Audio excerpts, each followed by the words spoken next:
الحمدللہ رب العالمین والصلاة والسلام علی سید المرسلین اما بعد فاعوذ باللہ من الشیطان الرجیم بسم اللہ الرحمن الرحیم پڑھیے الصلاة والسلام علیک یا رسول اللہ وعلی آلک واصحابک یا حبیب اللہ الصلاۃ والسلام علیک یا نبی اللہ وعلی آلک واصحابک یا نور اللہ۔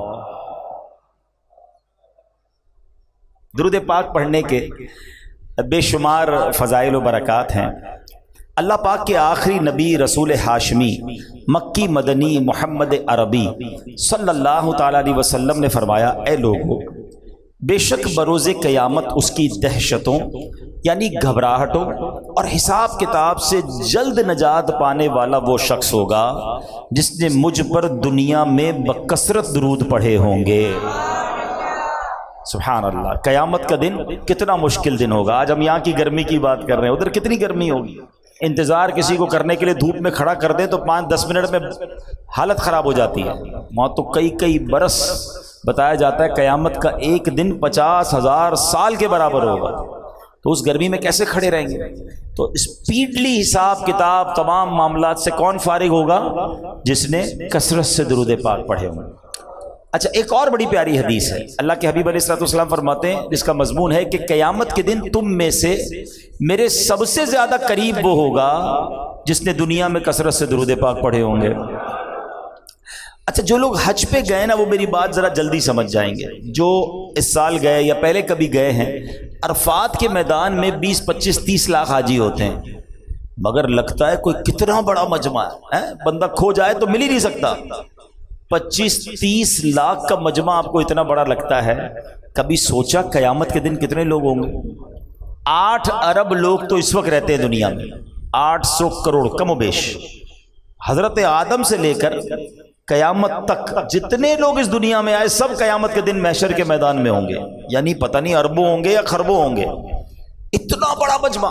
اچھا، اس مجمع میں جتنے مسلمان ہوں گے، ہر مسلمان کے دل میں کیا تمنا ہوگی؟ کس سے ملنا ہے، کس کے قریب جانا ہے؟ اللہ کے آخری نبی صلی اللہ علیہ وسلم کے پاس، شافع روز محشر کے پاس جانا ہے، کیونکہ بگڑی انہوں نے ہی بنانی ہے، شفاعت انہوں نے کرنی ہے، پیاس لگی ہوگی جام کوثر انہوں نے پلانا ہے، ہمارے اعمال نامے کھلیں گے تو اپنے کرم سے چھپانا ہمارے عیبوں کو انہوں نے۔ Everybody wants to meet him, ہر بندہ چاہے گا مجھے ان سے ملنا ہے۔ پاسبل ہے 25 لاکھ کے عرفات کے میدان میں کوئی کھو جائے؟ چلو عرفات کو چھوڑے، ککری گراؤنڈ کا اور ملتان کا اجتماع تو آپ نے بھی دیکھا، ادھر کھو جائے تو نہیں ملتے، حالانکہ وہاں اتنے لوگ نہیں ہوتے۔ اربوں لوگوں میں کیسے نبی پاک کو ڈھونڈیں گے، کیسے قریب جائیں گے؟ تو اس کا مطلب یہ ہوا کہ پھر پیارے آقا جس کو گیٹ پاس دیں گے وہی قریب ہو سکے گا۔ VIP پاس بنتا ہے نا، جب کراؤڈ زیادہ ہو تو بھائی چند لوگوں کو موقع ملتا ہے کہ چلیں آپ آ جائیں آگے۔ تو نبی پاک نے گویا گیٹ پاس دے دیا ہے کہ تم میں سے میرے قریب ترین وہ ہوگا جو دنیا میں زیادہ درود پڑھنے والا ہوگا۔ اب آپ کی مرضی ہے کتنے درود پڑھنے۔ کبھی کبھی ہے نا، ایک تصور جمایا کرو، ہاتھ میں تسبیح لے کر واکنگ کرتے نا، واک کرتے ہوئے کہ یار آنکھیں بند ہیں اور میں جتنے درود پڑھ رہا ہوں نا، قیامت کا دن ہے اتنے قدم نبی پاک کے قریب ہوتا جا رہا ہوں۔ پھر آپ کا جی نہیں چاہے گا تسبیح رکھنے کو، یار اور پڑھ لوں تھوڑا اور قریب ہو جاؤں، اور پڑھ لوں تھوڑا اور قریب ہو جاؤں۔ تو چلیں نیت کرتے ہیں پوری زندگی کثرت سے درود پاک پڑھیں گے انشاءاللہ۔ یکم محرم الحرام جہاں اسلامی نیا سال ہے، محرم کا مہینہ جب بھی آتا ہے بہت ساری یادیں لے کر آتا ہے، کیونکہ اس مہینے میں امام علی مقام، امام تشنا کام، امام حسین رضی اللہ تعالیٰ عنہ اور ان کے رفقا کے ساتھ جو کربلا کے میدان میں واقعات ہوئے وہ ہر مسلمان کے دل کو زخمی کر دیتے ہیں، افسردہ کر دیتے ہیں۔ اور صرف عاشورہ کے دن یہی ایک واقعہ نہیں بلکہ اور بھی بہت سارے ہسٹوریکل واقعات ہوئے، لیکن اسی مہینے کی جو پہلی تاریخ ہے ہمیں ایک اور عظیم ہستی کی یاد دلاتی ہے، اور وہ ہستی کون ہے کہ جن کے ایمان لانے کی دعا نبی پاک نے فرمائی، یعنی اللہ سے مانگا ہے کہ یا اللہ ان کو ایمان کی دولت نصیب کر دے۔ معاملہ کیا تھا